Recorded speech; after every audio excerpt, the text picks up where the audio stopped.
It's Wednesday, the first Wednesday that I'm doing this. If it's Wednesday, it's 11 o'clock Pacific time. Then it's time for the live stream Wednesday roadblock removal for speakers and coaches. And if you don't know me, my name is Ray Engen. And if you want to come in here and ask questions today, it's joinraylive.com. Just says so right down there. But it's great to be here.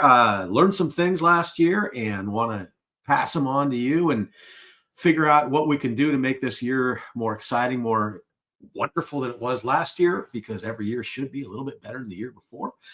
And one of the things I want to talk about, one of the big epiphanies I had, was a conversation that someone had with me about 3 years ago. And I was talking about my career as a salesperson and how I did extremely well as a salesperson and as a sales manager working for other companies. But when I went off on my own, I was still okay. And I had these, it was like, if you looked at the album of my life, it wasn't like this concerto that built up and it came down. It was like a K-Tel one-hit wonders record out there. These little things that I did that really, really hit. And then brief periods of excitement with long periods of inactivity. And he said to me, he said, well, you're a good salesperson, but you're a bad sales manager. And it didn't dawn on me because I was a sales manager. I did very, very well as a sales manager because one of the things I could do is I could see the holes in the wall that people were putting up in front of them, and I could figure out ways to get into that. But I wasn't doing that for myself. And that's when I realized that, oh my God, a solopreneur that works on their own is like a lone wolf. Lone wolves die. And what you really need, you need to have some form of sales manager working with you. And the way I done that is through having a coach. And that was what works for me. I failed twice miserably when I went to the coaching world and picked people out to help coach me and point things out that I need to do on a regular basis. Then I thrive. And one of the things that we're going to do here a lot more is do really sales manager for solopreneurs. That's what the sales manager is, a service kind of hero out there. That's what I had written down there. Oh yeah, I took it off there. But let me show you that. Sales manager is a service hero. Smash your goals. I just wanted to say that once. All right, I'll go back in there. But yeah. So what is it that needs to have happen for you to be successful selling yourself? And when we hear the word sales, we get a little nervous. It's like, oh my God, I don't want to bother people. I don't want to go out there and, I don't want to interrupt their lives with these things. And it's really not about selling, because if you're actually out there actively selling, you're probably not doing so well. The best people that sell don't sell. They remove the roadblocks between their clients and working with them and making it easier for people to buy rather than trying to force things down with a sale. The difference between selling and creating conversations is the same difference between manipulation and influence. It's all in the intent of the person who's speaking. And if you know that you have this skill, this talent, this native genius, that if you took out of your body and put it into somebody else's, it is transformative to what they do. If you do that and you understand that it is that transformative, because I know my whole life, everybody I've been around for a long period of time, an extended period of time, their sales go up. Their sales go through the roof. And how did we create that? Well, we removed the roadblocks that they put in their own way. We made it fun to work there. We did all kinds of things with that. So I want to talk about some of the things that removing the roadblocks for you. If you don't share your native genius and it's something that you love and you'd like to use as your profession, you're not being salesy. You're being selfish by not showing it to people. That's kind of you have to reframe that to tame it. So there's my favorite little new phrase right there. Reframe it to tame it. Take the thought process in your head and ask yourself, is that a thought or is it a fact? Is that a thought or is it a fact? Because if it is a thought or a fact, Well, that's going to tell you which way to go. Usually they're thoughts, and we put roadblocks in our way all the time. So you have to use somehow to remove those roadblocks. It's best to have somebody else be inside your bubble. Coaching is an amazing way to do it. Having someone to work as your sales manager. Because think about the different things that you've used to sell in your lifetime, the different situations where you've been sitting there. Because the difference between an entrepreneur who has a brilliant idea and a wonderful thing, who enjoys the selling process, versus an entrepreneur that has this wonderful thing that hates the selling process, is the same difference as having a hobby versus a business. So those are very, very parallel things in my mind. If you disagree with me, come on in. Let's talk about it. Put questions in the chat, comments here. If you're looking at later, I'll get back to you if you have questions or comments with these things. But when I look back at the companies that I've worked for, I had one company, a small company, that went from a little bit of sales to a lot of bit of sales. And one of the things that they did is they had a system set up that rewarded you with more money based on doing the right things. And money is not the motivating factor for most salespeople. I hate to tell you this, but I've worked with so many salespeople. It's not the money. That's about 20% of salespeople are very, very money motivated. 20% of the salespeople will probably never ever be money motivated. But it's that other game that you can play with yourself. What are you doing to reminding yourself to do the right things? And that's what a sales manager does. They remind you to do the right things, and how they remind you to do that really affects whether you are effectively doing that or not. I'm a big believer in making life fun, and I will figure out ways to make things fun. I'll create games with myself. What we did with one company is I believe it was called something like a 2020 plan, where in order to get 20% of your commission, you had to make 20 calls a day. And then when you hit the numbers, your bonus went up to that particular level in there. But it was a constant reminder of things you had to do to get where you needed to go. So it was the tactics in between the big goal that you could plan on every day. And in companies like that, we will keep checklists, we'll do all these kind of things. When we work for ourselves, not so much. And my friend Michael Davis posted today about how he wound up losing a bunch of weight in very quick time because he actually kept track of it. He wrote it down every single day. What are you doing to keep track of the numbers that you need to do to hit the goals that would make it fun for you to work, fun for you to live, and avoid this silly roller coaster that entrepreneurs do between selling and delivery, selling and delivery, selling and delivery. It's something that needs to happen every day. And one of the basic things that you can start with is just simply make sure you call someone new every single day. Here's a big thing I notice that people get involved with too. They will study things because they figure they need more knowledge. And that's great. And you need to do that. But we use that instead of the things that we need to do. Because the one thing that I think I'm a huge believer in is you don't need certifications, you need conversations. And how to get those conversations? Well, the best way to create conversations and do things that are not salesy is to talk to your friends. And when your clients become your friends, then they will buy more from you. As a matter of fact, your clients will not buy from you if they're not your friends, because people buy from friends. And despite what you'll hear people say about data and this and all that, people buy from friends and they buy an emotion.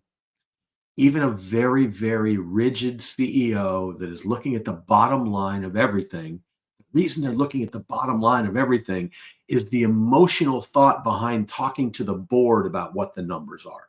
So there is an emotion in there somewhere. And just understand that you can't live in your head with your presentation. You have to live in their shoes and think like them, walk like them, look at life through their eyes, with their wallet, talking their language, in order to create them into a friendly client. So these are simple things that we do. that we need to do on a regular basis. We overwhelm ourselves with information. We put things in the wrong priority. God knows, think about, if I need to wash my car, I do my laundry. If I need to do the dishes, I wash my car. If I need to call clients, I will uh, put bamboo shoots up my fingernails. Whatever it is that is less hurtful, you're going to wind up doing for yourself. And so, how do you create that thing? And so we make these to-do lists. You've seen like a to-do list, like an old thing, and it just kind of scrolls out. It's like 100 miles long. Well, one of the simple things to do is to create not a to-do list, but a must-do list. Make it short, make it 3 things, only 3 things every day. And don't worry about those other things. They can be on a creative panel. You can have a list of creative things that you need to do, or things that are coming out in the world, but accomplish 3 things every day. Talk to 1 new person every day. Talk to 5 friends every day. And just have these conversations. How do you have the conversations? Well, let's look at the referral conversation. If somebody calls you and says, can I get a referral, or can I get a testimonial? That's another one. There's similar. The testimonial is one of my favorites, because when people ask me to do a testimonial, I'm like, okay, because that's work. Well, you can write it for them. But what is it that makes people say, oh my God, I'd love to do that? Well, if you reframe it, again, reframe it to tame it. If you reframe it into something like this: I'm starting a client hall of fame and I need a quote from you. Well, yes, I want to be in the hall of fame. Nobody likes to give referrals. People love to be in your hall of fame. So little things like that. Where do you find your clients? Well, who do you know? Who do you know already that you worked with? If you thought right now, if you sat down and you wrote out 5 people in the past that you've worked with that you really enjoyed working with. Now, there's 2 ways to do this. One is write down the names of those 5 people, open up your email right now and send a quick 7-word email. Ray, it's been too long. Let's catch up. Steve. Send those out 5 a day to people you used to work with, and you'll be amazed at how many people will reply to you, because they liked you too and you liked them. Why shouldn't the conversation go on? So you get back in contact with these people. Then what are you working on now that they might be interested in? So you ask, hey, I'm working on this. I would really love some insights from your expertise, your genius, and your outcomes you've had over the years on the things I'm trying to do right now. And you just have conversations with people about what you're doing. They'll tell you what they're doing. And sometimes it's like, oh my God, because here's what happens so often. Oh my God, I needed someone just like you. And it's amazing that you should call right now. I was just thinking of you. Boom. You triggered that. I did a holiday challenge. And these are the things I did in the holiday challenge. And I'm coming out with another one. As soon as we've all broken our resolutions, that's when I'm launching it. And these I wanted to get, because I always ask for more and then what I expect and then see what happens. So I wanted 100 people to do $10,000 each. And I thought I got 20 something. And these 20 something people, in the time that I did, supposed to be the slowest time of the year, did $320,000. The goal was to get 10,000 or 100 people to do $10,000 extra each. And we shot past that. So I've taken the good and the bad from that and I've refined it. I'm turning into something. And that's really where this idea of sales manager as a service is coming in. And look for that to come out here.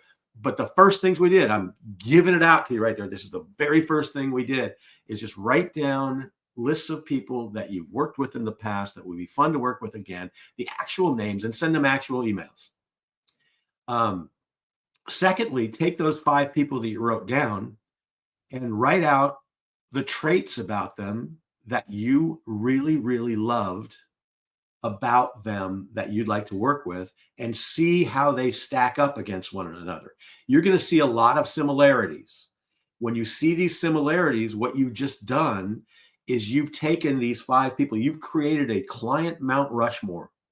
These are people you could put up on a pedestal that you would love to work with again. And so you take them and you reverse engineer those things that they have similar and figure out, where do those type of people hang out? Well, guess what you do then? You hang out there. It's not that hard. You create these connections. It's like meeting people in a coffee shop. On top of that, do not start conversations from reverence and awe of people. Oh, I'm so happy to be with you here today. Thank you so much. Friends don't talk that way. And every business conversation should be a friendship conversation, as if you are already friends. Because when that happens, they will subconsciously put you in the category of friend-like. And you will have to, you won't have to break down the wall that you just built. Because think about it, when you say things like, it is such an honor to be in front of this esteemed group today. You know, I'm here to tell you about the great things my products and services do. What you're doing is you're talking up at them. You're not talking one-on-one with them. And when you think about who you want to hire, do you want to hire somebody that puts you up on a pedestal, as in like, oh my God, you're so wonderful, you're amazing? Or do you want to hire somebody who's confident and comfortable? And what statements do in conversations is they show comfort and confidence. And that's what comes across to your potential clients. If you're thanking them profusely for this, that, and the other thing, make statements. Just, this is driving me crazy watching people. We've lost 5 years of people skills. And it's something that we're having a hard time getting back to. And I'm just like, I feel like I'm the little Johnny Appleseed of people connection. That's the whole thing behind the lean in factor. I want you to be able to connect with whoever you want to, wherever you want to, and make it easy. Stop doing the things that sound polite and start doing the things your friends would do to you. Friends don't ask questions. They make statements when they first run into people. If you meet a stranger, you don't have permission yet to ask questions. So think about it. Can I ask you a question? Okay. Uncomfortable.